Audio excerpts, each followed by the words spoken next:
கும்பராசிக்காரர்களுக்கு பணத்தடை விலக போகுது.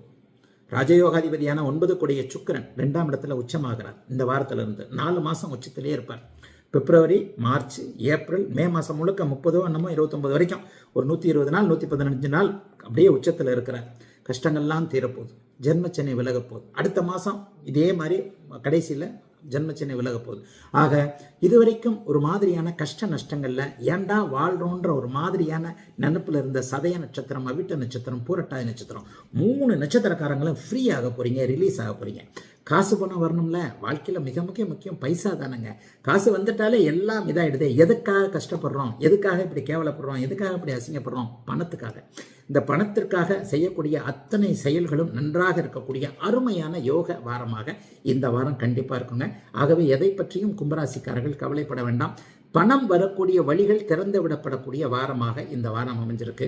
4, 2ஆம் பாவகங்கள் மிகப்பெரிய அளவில் நல்லா இருக்கு. சுகாதிபதி பரிவர்த்தனை அடைந்திருக்கிறார். சுகாதிபதி உச்சத்தை அடைந்திருக்கிறார். ஆக இதுவரைக்கும் எந்த விஷயங்கள்ல சுகம் கிடைக்கவில்லையோ, கல்யாண சுகம் கிடைக்கல, வேலை சுகம் கிடைக்கல, புத்திர சுகம் கிடைக்கல, உடல் ஆரோக்கிய உடல் சுகம் கிடைக்கல, இது எல்லாமே கிடைக்காதவர்களுக்கு இந்த வாரத்திலிருந்து படிப்படியாக நல்லவைகள் நடக்கும். டக்குன்னு ஒரு வாரத்தில் எல்லாம் நடந்துடாது. நான் சொல்கிற ஒரு வருஷமாக ஒரு சில வருடங்களாகவே என்னை ஃபாலோ பண்ணுறவங்கலாம் இருக்கிறீங்க. நான் சொல்கிறதெல்லாம் கொஞ்சம் அப்படியே கோர்த்து பார்த்தீங்க அப்படின்னு சொன்னால் அப்படியே படிப்படியாக நன்மைகளும் படிப்படியாக சாதகமற்றவைகளும் உங்களை அப்படியே ஒரு மாதிரி சூழ்றதுன்றது கண்டிப்பாக தெரியும். ஆகவே இப்போது கஷ்டப்பட்டு கொண்டிருக்கின்ற கும்பராசிக்காரர்களுக்கு, குறிப்பாக 2 வருஷமாக தூக்கமே இல்லாமல் இருக்கக்கூடிய கும்பராசிக்காரர்களுக்கு தீர்வுகள் கிடைக்கக்கூடிய நல்ல வாரமாக இந்த வாரம் அமையுங்க.